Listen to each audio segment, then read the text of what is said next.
Agora, todo romance ele é permeado, né, por uma disputa muito interessante, que é a história da protagonista, que acaba se dividindo ali entre os dois protagonistas, o marqueteiro, né, e o professor falido, né, que é o marido atual dela, e fica nessa dicotomia. E aí você reacende também uma curiosidade, que é exatamente essa disputa surda que há entre o Brasil e a Argentina, né?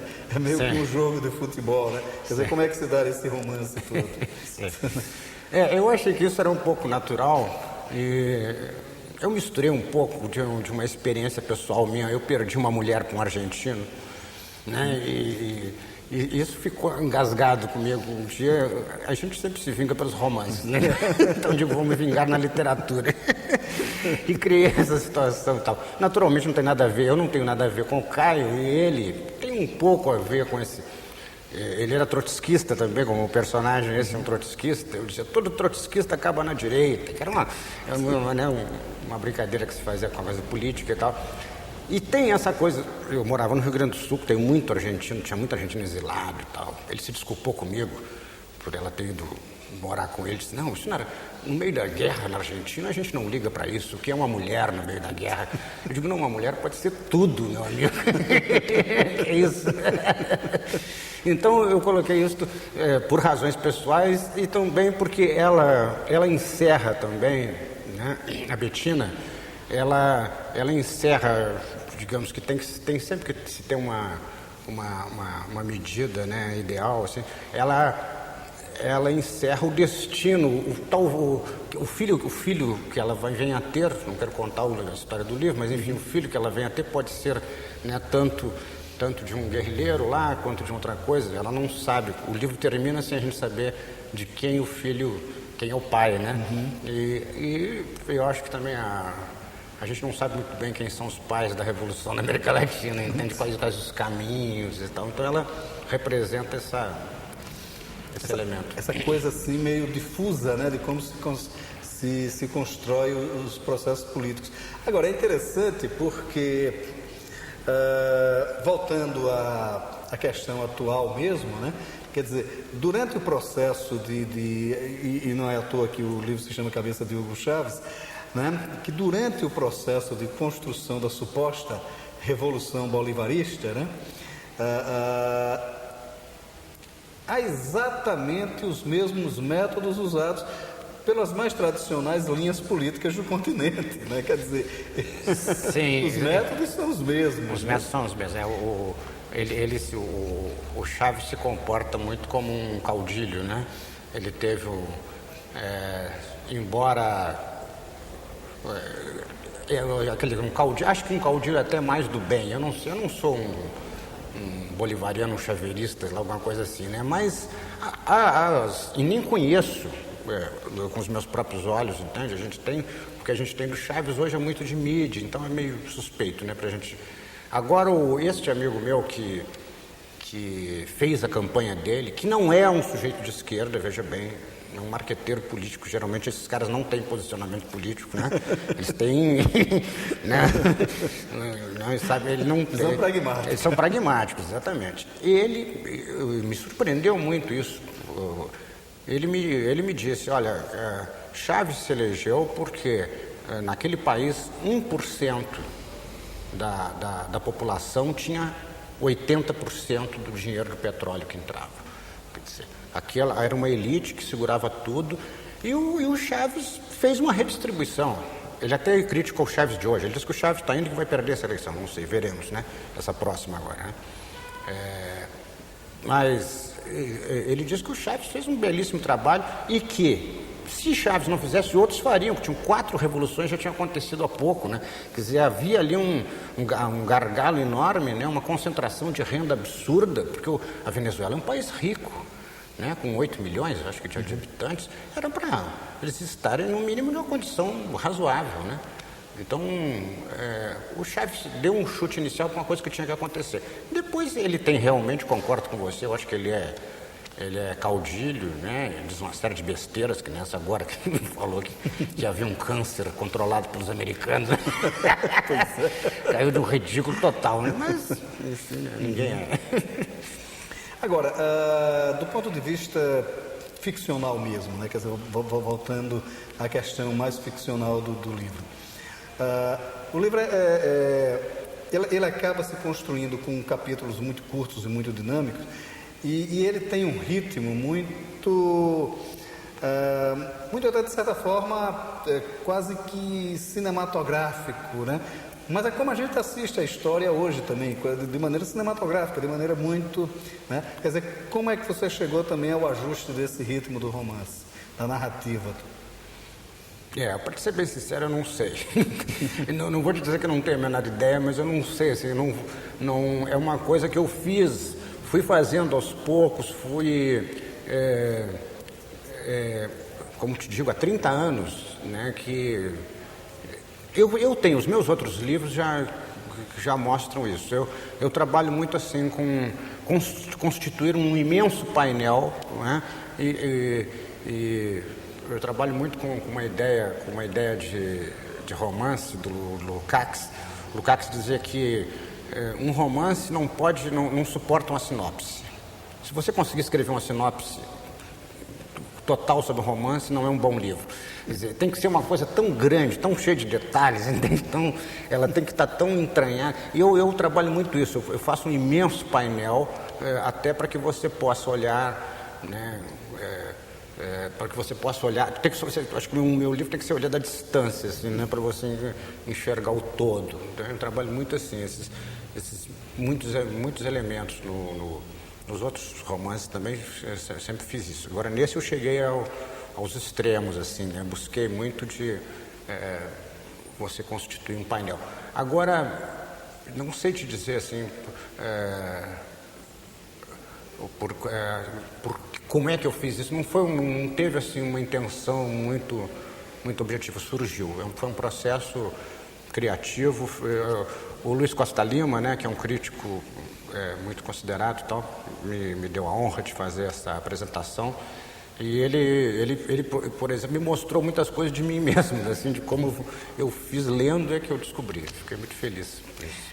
E tem esse elemento novo, né? Porque, salvo engano, pelo menos que eu conheço um outro romance seu que não tem essa abordagem política e social tão marcante, né? Aliás, eu não sei, eu pelo menos não lembro de ter visto assim esse diálogo com a política e muito menos com a história nos outros seus livros, né? Também há esse advento assim, meio inaugural na sua literatura. Eu lido muito com a literatura. Por exemplo, eu já escrevi, eu tenho livros como o Sade em Sodoma, que é um livro sobre como o Sade e a obra se misturam. Tem um livro sobre Casanova, que também trabalhei em cima das memórias de Casanova. Meu primeiro livro, publicado aqui no Rio, já tem 12 anos, foi um livro muito mal distribuído, está quase desaparecido, que chama O Mago de São Sebastião, é em cima do Miguel de Cervantes, né? Só que é o Cervantes da magia. Então eu lido muito em cima da literatura. E depois a questão da sexualidade, trabalhei muito também. Eu sou casado com a Regina Navarro Lins, então a gente passa metade do tempo, eu digo para ela, fazendo sexo verbal. A gente fica falando sobre sexo na história, sobre tudo, essas coisas todas. Então esses elementos todos, eu lido muito com isso, tem vários livros sobre isso e tal. Agora, política eu estava todo guardando para isso. Na minha cabeça, né, apenas, eu tenho uma trilogia. O Zweiter é um livro sobre sexo, o Chaves é um livro sobre política, e eu, se vida tiver para isso, quero escrever um romance sobre a arte, a literatura em si. Né? Um personagem que vai ter essa... Tomara que eu consiga. Porque até que é engraçado que no Zweiter, o Zweiter eu li, né? Você leu? E ele é mais arraigado do ponto de vista, né? Digamos assim, ele é mais Casanova, mais Sade, né? Ele é mais voltado a essas questões. E aqui a questão sexual, ela tá assim, até muito comportada, né? Muito diluída assim, dentro da história, quer dizer, ela está no contexto da história, mas de uma maneira até natural, né? Porque o assunto aí não era, a questão aí não era o sexo, como um livro que eu gosto muito, né, que já tínhamos falando antes da entrevista, que é O Olhar Cingido, que é sobre jornalismo e televisão e tal. Também o sexo tem um espaço ali, mas é uma coisa, né, na sua devida medida. Antes que eu trabalhei uma coleção para best-seller, que foram 4 livros, todos foi Mazoque, sobre Mazoque, Sádio em Sodoma. Sádio em Sodoma até virou uma peça de teatro, até esteve em Brasília, soube umas notícias de Brasília ótima, numa sessão que um casal se levantou, ficou brigando no meio e tal. Aí o marido queria ficar, a mulher queria ir, no fim a mulher saiu, ele ficou e tal. Porque é uma peça realmente... O livro é muito forte e o diretor manteve aqueles impactos todos, então realmente treme. Mas não é culpa minha, do Sádio, né? Eu transpus... E de Sodoma. Eu não podia tornar o Sádio um bom garoto e tal, né? Mas... O sexo e a política, eu acho que são as coisas mais importantes da vida, no meu modo de... E a arte, né? Claro, né? Mas acho que o sexo e a política existe para todos. Talvez o sexo mais para todos do que a política. E a arte menos ainda. Menos ainda, a arte menos ainda. Mas ótimo, Flávio. Bom, o livro está muito interessante, né? A cabeça do Hugo Chaves, do Diogo Chaves, né? Tá ótimo. Obrigado por sua participação aqui no Leituras. Poxa, eu que agradeço. Quero dizer a todos, se alguém tiver problema com Chaves, leia o livro, porque não é um livro pró-Chaves, né? Nem contra também. Serve a todos. Valeu, isso. Obrigado. Obrigado.